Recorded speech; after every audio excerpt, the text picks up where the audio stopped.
Ibu jamaah yang dimuliakan Allah Subhanahu wa taala, kita akan melanjutkan kajian kita yang terdahulu yang sempat terpotong sekali pertemuan, itu tentang 3 golongan yang disebutkan di dalam surah Al-Waqiah. Sudah dibaca ulang di rumah? Jawabannya kejujuran.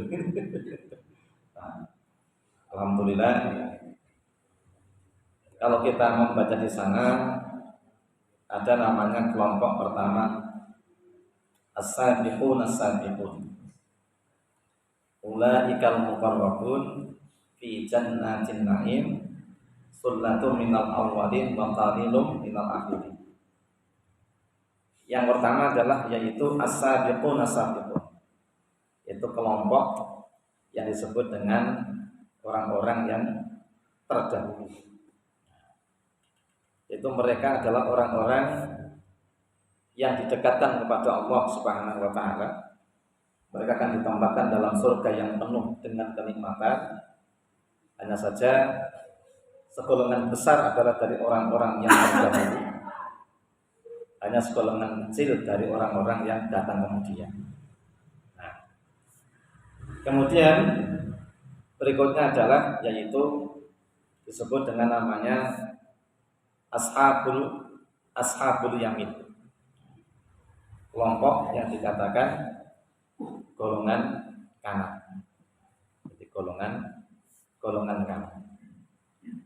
Jadi disebutkan sifatnya adalah mereka akan menempati tempat di dalam surga yang di dalamnya ada pepohonan yang sangat rindang, yaitu pohon bidara yang tidak berduri, kemudian pohon pisang yang bersusun-susun, kemudian naungan yang sangat luas, dan seterusnya. Kemudian kita akan sekarang melihat ke namanya wa ashabus shimal. Itu golongan disebut dengan namanya golongan kiri. Sing wajib diketahui ini golongan kiri. Kenapa? Kalau kita termasuk golongan kiri, kita tidak safe, nggak selamat atau tidak. Maka kita kaji malam ini siapa golongan kiri ini. Allah katakan a'udzubillahi minasyaitonir rajim wa ashabus shimal ma ashabus shimal. Adapun golongan kiri ini dikatakan, siapakah golongan kiri ini? Jadi sopo yang disebut dengan golongan kiri ini. Disebutkan sifatnya yang akan menimpa mereka besok di hari akhirat. Jadi golongan kiri ini disifatkan oleh Allah Subhanahu wa taala keadaannya. Nah, itu fi samumi wa hamim. Dalam ayat yang ke-43, 42, fi samumi wa hamim. Mereka besok akan ada dalam seksaan angin yang amat panas. Jadi angin yang panas. Kalau kita berumrah di Saudi Arabia pada bulan Juni, Juli, Agustus itu kalau malam itu anginnya panas. Kita jejer tembok itu panas. Kenapa? Selama sepanjang siang tembok-tembok itu menyimpan kena sinar menyimpan hama panas. Itu malam itu nyedak tembok itu panas. Besok panasnya nggak sekedar panas itu, tapi panasnya mungkin lebih daripada panas apa yang jenenge itu, uap panas di Merapi itu namanya apa? Pedus camping. Kita paham semua bahwa panasnya api neraka itu 69 kali panasnya api di dunia. Dikatakan sepeng pitung puluh. Dikatakan panasnya api neraka itu adalah 70 kali. Berarti nang dunia itu panasnya sudah sepisan, itu sepeng suwida sama meneh. Ini panasnya. Kemudian sifat berikutnya wa dhillim min yahmum. Mereka besok akan dinaungi oleh asap hitam. bukan asap hitam seperti mendung yang dingin, anak mengandung hujan atau mengandung air, tapi uap yang sangat panas. Jadi uap yang sangat panas. Saya bayangin yang ada mungkin di uap yang panas itu sudah diopo. Mudah-mudahan kita tidak menjadi golongan kiri ini. Disebutkan hampir sama di dalam surah Al-Mursalat ayat 29 sampai 34. Ini Allah katakan a'udzu billahi minasyaitonir rajim intaliqu ila ma kuntum bihi tukazzibun intaliqu ila dhillin fi thalathi shu'ab la dhalilin wa la yughni minal lahab innaha tarmi bi syararin kal qasr ka'annahu jimalatun sufr wailun yawma idzil lil mukazzibin. Dikatakan pada mereka pada hari itu, pas kena hawa panas tadi itu, pergilah kamu untuk mendapatkan azab yang dahulunya kamu mendustakannya. Sekarang kamu silakan masuklah ke dalam azab yang kamu dulu tidak pernah percaya. Yang taliqu ila dhillin di thalasi syu'ab. Pergilah kamu untuk mendapatkan naungan yang mempunyai 3 cabang. Naungan sing duwe cabang 3. Kaya mendung sing kalau kita lihat di atas bergumpal-gumpal cabangnya ono 3. Kemudian la zalili wa la yughni minal lahab. Namun mendung atau asap hitam itu yang kita anggap melindungi kita, yang kita anggap menaungi. Kalau kita sampai masuk neraka, nauzubillah, nanti mensolok neraka, itu akan mengira mendung itu akan menaungi, akan mengayomi mereka. Tetapi ternyata tidak menaungi dan tidak menjaga mereka dari apa? Dari nyala api neraka. Jadi tidak mengamankan mereka. Nek kebakaran tiba-tiba mendung datang, kita optimis udah api ini mati. Tapi yang terjadi bukan yang kita harapkan. Justru mendung itu semakin memanaskan situasi. Nah, kemudian api neraka kita sudah paham 70 atau 69 kali panasnya bumi ini, yang akan membakar setiap orang yang di sana dan akan mengelupaskan kulit mereka, namun mereka tidak mati, tidak pula hidup. La yamutu fiha wala yahya. Keadaannya sekarang. Wong nek kepanasan nyawang mendung mesti seneng. Muga-muga hujan genine mati. Ternyata justru ketika mendung tadi mendekat, gitu kan, api neraka itu bukan mati, tapi apa? Innaha tarmi bisararin kal qasr. Justru neraka itu mengeluarkan api yang berbunga-bunga gitu. Kal qasr setinggi istana. Jadi geni neraka itu bulan-bulan, percikannya itu seperti bunga api gedene sak istana ya. Nah, oleh itu kena geni gedene kira-kira sak istana. Kira-kira dari memet ora kan. Nauzubillah. Nah, gedene sak istana kemudian mlakune kaya mlakune unta sing berjejer-jejer rupane kuning. Geni kaya unta.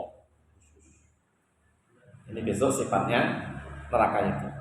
Maka fawailul yauma idil mukazzibin, maka celakalah pada yang itu bagi orang-orang yang mendustakan. Ini sifat hukuman dari kelompok golongan kiri. Nah, la baridin wala kabib, awan hitam yang mereka anggap itu akan meneduhkan mereka ternyata tidak dingin dan tidak pula menyenangkan, tapi justru membakar mereka. Nah, kenapa mereka dihadap yang pedih itu? Ini yang kita harus hati-hati. Pertama, innahum kanu qabla dzalika mutsrafin. Dulu mereka di dunia ketika masih hidup, mereka termasuk orang-orang yang hidupnya bermewah-mewah dan bersenang-senang.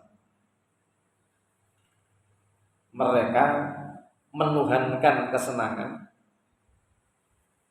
Mereka habiskan waktunya, habiskan umurnya untuk bersenang-senang, bermewah-mewah, bermegah-megahan, tapi mereka tidak tunduk dan patuh kepada Allah Subhanahu wa Ta'ala. Jadi di dunia mereka mengutamakan dunia, bermewah-mewah, bermegah-megah dengan dunia, namun mereka tak melirik sebelah mata pun kepada agama Allah Subhanahu wa Ta'ala. Tak tunduk kepada agama Allah, berarti tak tunduk kepada nabinya Allah, dan tidak pula tunduk kepada Allah Subhanahu wa Ta'ala.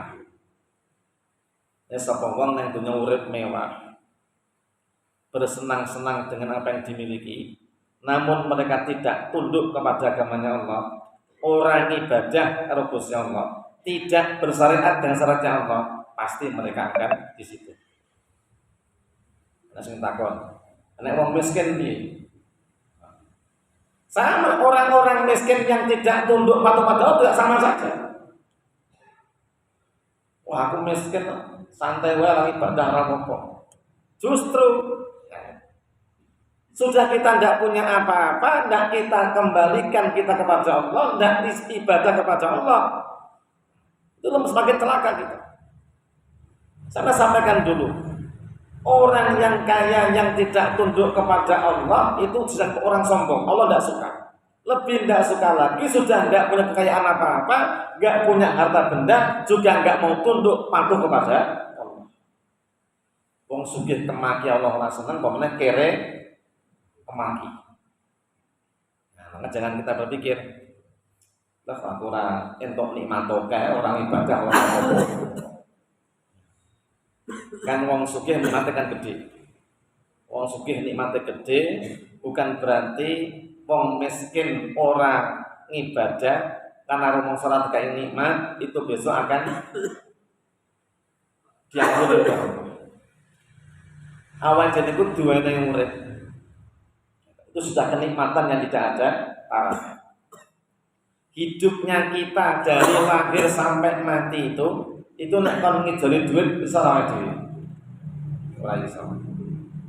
Mung kon taat ibadah karo Gusti Allah ya ora kersa. Apa yang akan mereka dapatkan? Sama. Orang-orang yang tidak taat dan tunduk kepada Allah itu akan diazab oleh Allah Subhanahu wa Ta'ala. Kenapa? Ada juga peringatan wa kanu yusirruna 'alal hinsil 'azim. Dan mereka terus-menerus mengerjakan dosa besar.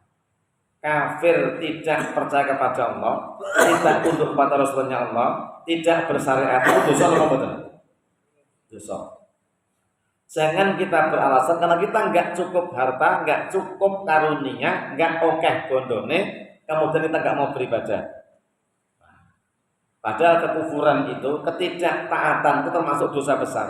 Maka sapa sing ngajak kufur, sing ngajak ora tunduk, ora patuh karo Gusti Allah, alasannya dia adalah miskin, maka sama dengan dia telah terus-menerus di dalam keingkaran kepada Allah, tetap akan diadab oleh Allah Subhanahu wa Ta'ala.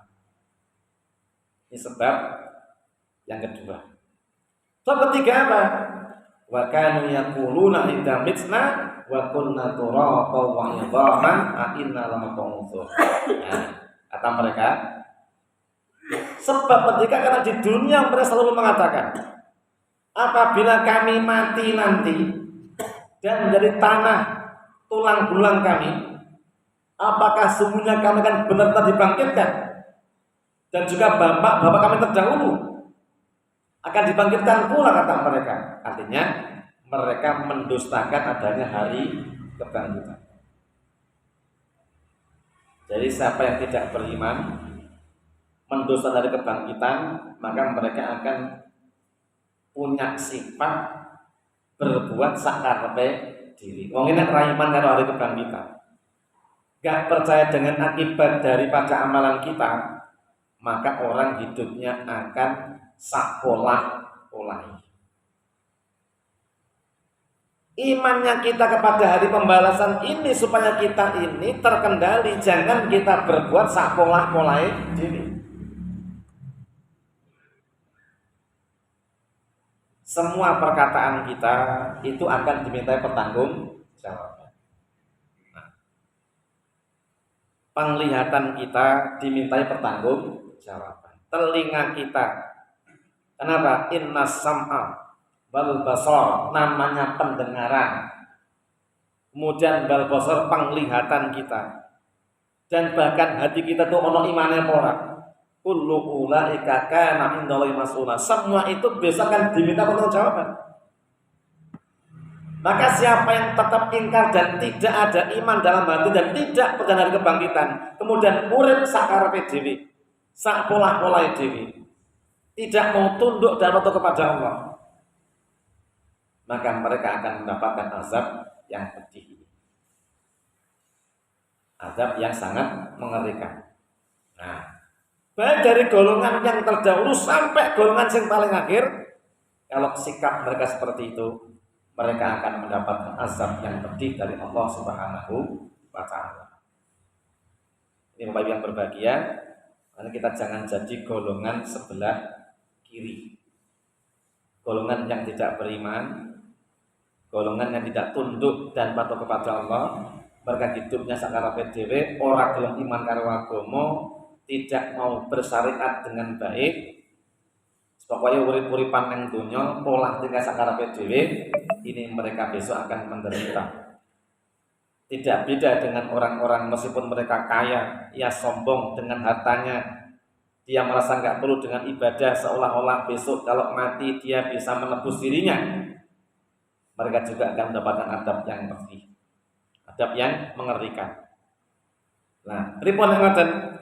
Aten gelem ora gelem, ora mandang sugih, ora mandang nom, kita wajib beriman dan patuh kepada Allah Subhanahu wa Ta'ala. Hidup ini diuji dengan banyak ujian. Sing sugih diuji karo bondone gelem taat ora karo Gusti Allah. Sing larat diuji dalam keadaannya, apakah dia kemudian mau beriman kepada Allah dan yakin bahwa ia hidup ini karunia Allah dan akan diminta pertanggungjawaban oleh Allah, maka kemudian dia berbuat sebagaimana perintah Allah atau tidak, maka bisa akan ada pertanggungjawaban di hadapan Allah Subhanahu wa Ta'ala. Jadi gak ono wong sing selamat saka hisabe Gusti Allah. Cuman jangan-jangan gelem mikir gitu kan. Gandeng dunia ki mung ujian, sapa miskin akeh ngibadahi, sapa miskin akeh dikire, sapa miskin akeh taate karo Gusti Allah, itu luwih cepet surgane ketimbang wong sugih sing taat. Iso ngono. Satu ketika ada orang miskin itu wadul karo Kanjeng Nabi, itu Kanjeng Nabi wong-wong sugih niku teng swarga beto pahala sedekah, beto pahala zakat infake, beto pahala haji umroh. Lah kalau wong miskin itu gadah nopo? Ajenge sedekah mboten gadah yatra. Ajeng kula niku zakat mboten termasuk sing wajib bayar zakat. Ajeng kula punika infak kula mboten gadah dana. Ajeng umroh nggih mboten gadah napa-napa. Terus ajeng kula punika haji ora termasuk sing nampung haji. Pripun ngeten niki? Kula yo ketinggalan nadoh kali sugih sing taat-taat niku. Dia mengatakan, ternyata enggak demikian. Sapa wong sing gelem ngucap subhanallah walhamdulillah wala ilaha illallah Allahu akbar la haula wala quwata illa billahil azim. Niku ora kalah karo amale wong sugih, infak, sedekah, zakat, haji bahkan. Nah, lantas aku senang dan mengamalkannya. Ternyata ketika dia mengamalkan sing sugih yang ngamal ke sing padha. Ngamal ke sing padha. Terus dia kemudian merasa putus asa lagi. Kanjeng Nabi pripun? Kula ya maca tasbih, tahmid, takbir, tahlil, neng sing sugih ya maca tasbih, tahmid, takbir lan tahlil. Terus pripun kula ngaten iki? Kata Rasul, "Dzalika fadlullah yu'tihi may yasha." Ini karunia Allah yang Allah berikan kepada orang-orang yang dikehendaki. Neng, swargane wong sing miskin, sing sabar, sing taat karo Gusti Allah, ora bakal kedisian swargane wong sing sugih, sing syukur. Kenapa? Karena hisabe wong miskin mung sithik, hisabe wong sugih macem-macem. Anu milih marat atau milih sugih? Teorinya milih larat. Neng ketoke potongan jenengan kula iki mboten betah larat. Wis ora apa-apa. Tapi yang jelas inilah, tapi yang berbahagia jebul dunya itu hanyalah wa mal hayatud dunya illa mataul ghurur. Nek dunya niku mung kenikmatan yang menipu. Sing paling inti hakikat urip niku napa? Kita kan iman, kan amal saleh, tunduk patuh dumateng Allah Subhanahu wa taala. Ayatipun sama. Napa? Innal ladzina amanu wa amilus sholihat wa aqamus shalah wa atamus zakat lahum ajruhum inda rabbihim wa la khaufun 'alaihim wa la hum yahzanun. Saat temennya sapa wong sing beriman, kemudian mendirikan sholat, menunaikan zakat nek mampu. Nek mampu. Nah ora, semua amal saleh yang lain jangan dikerjakan. Zakat, sedekah, infak itu namung sing mampu. Nek mboten mampu pripun? Ganti dengan kalimat thayyibah. Maka mereka mendapatkan pahala mereka di sisi Allah Tuhan mereka, dan mereka tidak akan takut tentang masa depannya di akhirat, dan ia tidak akan bersedih dengan tinggalnya di dunia, dan ia akan benar-benar berbahagia kelak di dalam bersama orang-orang yang berbahagia. Ini janji Allah kepada siapapun yang tunduk, yang patuh, yang taat kepada Allah, tidak memandang bulu, lanang, wedok, sugih, miskin. Kalau mereka beriman dan taat kepada Allah, istiqomah sampai kembali kepada Allah, sampai matinya tiba, dialah orang-orang yang beruntung. Makanya taatlah kepada Allah, tunduklah, patuhlah kepada Allah. Wa'budu rabbaka hatta ya'tiyakal yakin. Maka tunduklah, patuhlah kepada Allah Subhanahu wa taala sampai kematian tiba. Ojo leren tunduke, leren patuhe nek urung mati. Ini prinsipnya, jangan berhenti tunduk patuh kepada Allah sebelum kita mati. Nek wis mati wis ora nang tanggung jawab. Selama kita isih urip tetep wajib sholat. Nek ra sadar lagi ora sholat. Moro nemen sing sadar wajib sholat. Kalau sudah nggak sadar lagi ya sudah nggak ada kewajiban sholat. Dan data kodok kenapa? Dia nggak kewajiban. Wajibnya sholat itu manakala kita ini sehat, seger, mampu, lan kuat. Ya kan? Nek wis kita mboten sadar, dianggap maka dia orang yang kehilangan kewajiban sholat sampai dia sadar kembali. Makanya wong gendeng itu sampai dia sadar itu kan kewajiban. Gak dihisab kan. Maka wong koma, wong rasa sadar ngantek dia mati, ngantek dia masa sehat kembali maksudnya itu gak ada tanggung jawab. Senajan to wong mau belepotan najis, keadaannya dia mungkin kencingnya nggak dapat berhenti, dia sadar, tetap dia wajib sholat 5 waktu sebagaimana kemurahan yang diberikan oleh Allah Subhanahu wa taala. Namun mudah-mudahan kita semua tidak mengalami sakit yang menghalang kita sholat, bahkan sampai mati pun mudah-mudahan kita mati dalam keadaan sujud taat kepada Allah Subhanahu wa taala.